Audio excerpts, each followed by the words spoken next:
See, I would have thought you'd bend them. I never would have thought to do it that way. There's two different types of these. These are the ones that you just pull out, but there is a bendable type, and they both work very nicely and specifically made for the industry.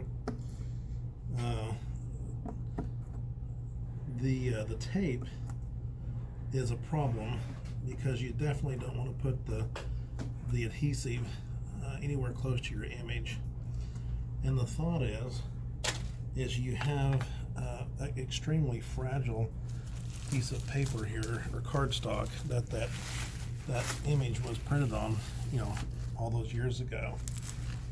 And then you have this tape that you're trying to get away from it. And why do you think they put that masking tape there? What was the logic? The idea was just kind of because they didn't have the depth that they needed for the frame, that they were trying to just sandwich it together, cobbling something together to make it work, and not knowing that they weren't using acid-free materials to lengthen the life of the piece. And then, of course, the manufacturer of this image, they had no idea that this was going to be reframed in Tulsa, Oklahoma in 2021. Right. Much less whoever put it in this frame, 1950, whenever it was. Well, the picture was taken in Michigan. But the tape is, we'll see where we end up with the tape. But we've taken pieces like this apart many, many, many times, and I have only had one experience where we found an extra picture behind the one that they had in there of the, I believe it was the great-grandfather, and he was a Commodore or Admiral. I don't know exactly the rank system of the British Navy, but they had a picture of him at the one rank that they knew they could see, but they got the less rank just behind it, that they had just put it right on top of it.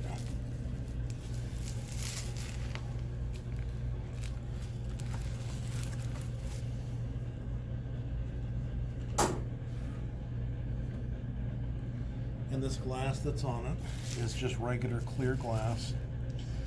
And typically, the reason that you would put tape on it like they've done is two reasons. One, maybe just hold the piece together since there wasn't enough rabbit space. But there is a technique that's used in the industry where you put tape like this to keep from introducing trash underneath the mat. But Okay. you wouldn't use Scotch tape, the brown tape like this. So I'm going to pull on this very, very easily, very softly, and then you can see back here where you've got the residue actually coming off on the tape. And I've seen this tape where it's actually totally dried out, so it just falls off. But this has a lot of stick to it still.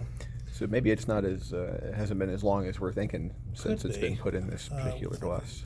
Yesterday we took apart a piece that the tape seemed wet, and that was interesting. But the piece she had framed it back in the 70s, and we were astonished that the tape was wet. Even it felt wet to the touch.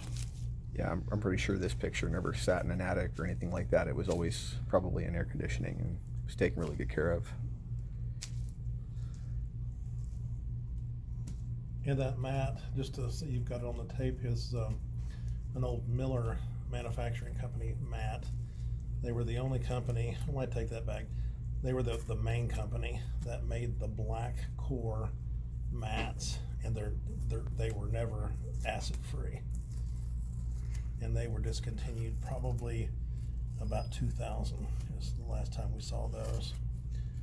They were actually bought out by the gorilla of the industry, Crescent.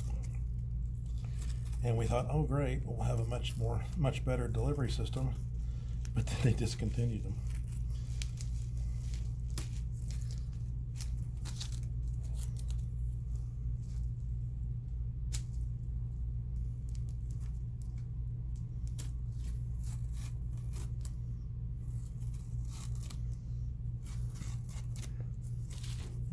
I'm amazed it's not ripping the paper or the cardstock itself coming off of there. A little coming off, but not much. And I'm trying to do it on the angle there to keep it from doing just that. Okay, one more edge here. And see, there's old tape from something before this time that it was put together in this combination. Right there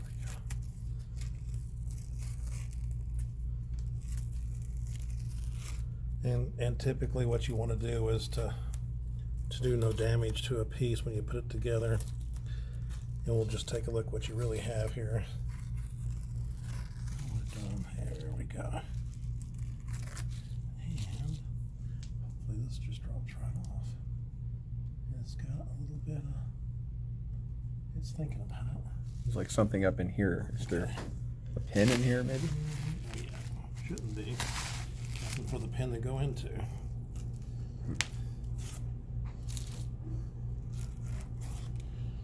Okay, let's see how that does now. Okay, so we've got it apart.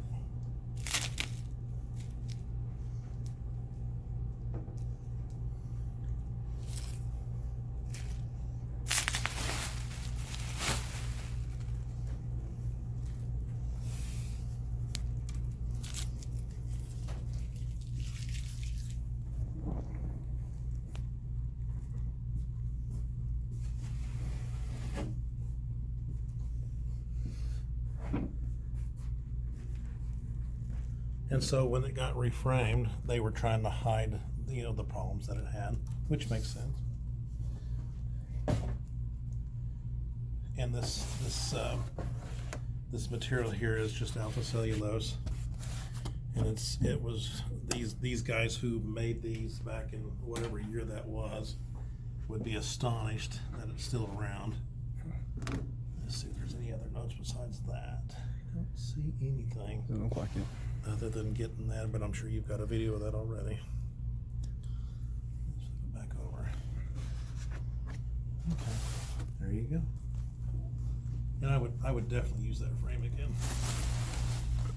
Yeah, I kind of wonder what the story would be on that piece that came out of it. Oh, it's you sneeze and it would crack off that easy.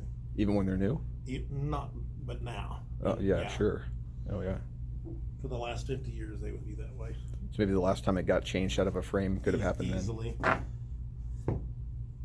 Or it could have got moved around in someone's home or the garage or yeah.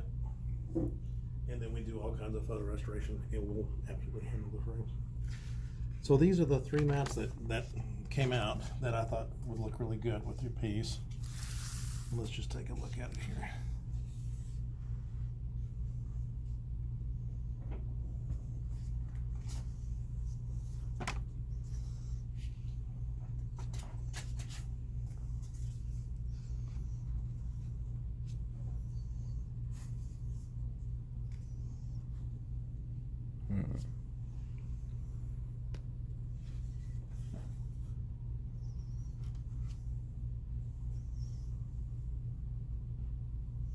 Well, Any of those catch your eye? I think I can exclude that one down here. I don't really like that. I'm kind of feeling this one right Good. here. I think that kind of makes the photo pop a little bit. And it's neutral is the important thing too. Okay. Didn't care for that one, but that was a close one.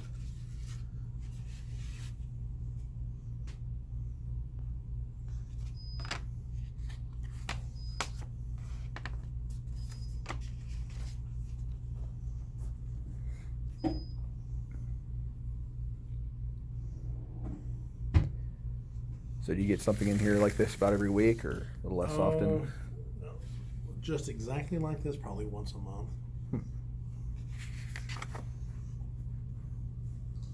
We had a newspaper from the Muskogee newspaper company come in about 2 weeks ago that had all about I guess it was World War I that they wanted the story about. It was like 1918.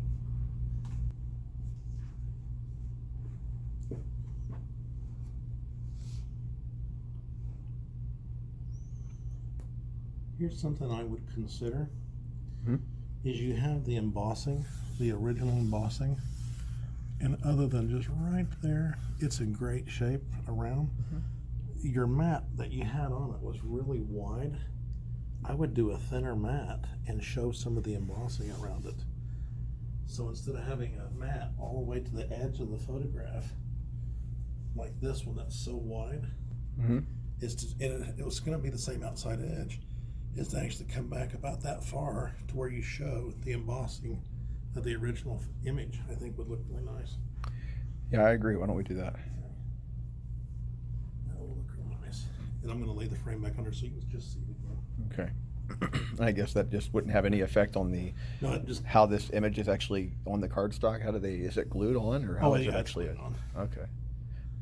But there's basically your look how it will look in the corner there about that width. That's some pretty impressive glue. I bet the glue company would be surprised to know it's still on there today, right? Glues last a long time. But like any glue, it evaporates out too. And then this corner here, you see where they at edge. I've got a piece at home that's missing a section like that I actually show that, and it was a war memento of my granddad's from going and chasing Pancho Villa down in the northern New Mexico or New Mexico. But there it will cover that. It will be hidden. You know it's missing, but it's there in the corner. Come back about a quarter inch. 15 and 3/4.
A non-glare glass and the museum glass. And you see this one says conservation clear, non-glare, and then the museum glass. The idea is all three pieces of glass have a UV coating on it, so they all protect the image just perfectly the same. The difference is this is a clear look, this is a non-glare look, and then the museum glass has an AR coating to keep the reflection way down. For an old piece like this, any of these three pieces would be just fine for it. But the nostalgia of the piece, okay, when I look at an old piece like this, I generally suggest the conservation clear glass. And the idea is, being an old piece in the old frame, I would look for the reflection, okay? We can do the museum glass, we can do the non-glare glass, but that nostalgic style is what I would pick. And then you're not gonna put this in a highlight area anyway. It's going to be in a hallway, it's going to be in a den or something like that that would protect it even further than the glass. And even with the very best glass, the piece can fade, you know, even with the best glass on it. So price-wise, least expensive, in the middle, and a little bit more for the museum. But I'll quote that for you. Okay.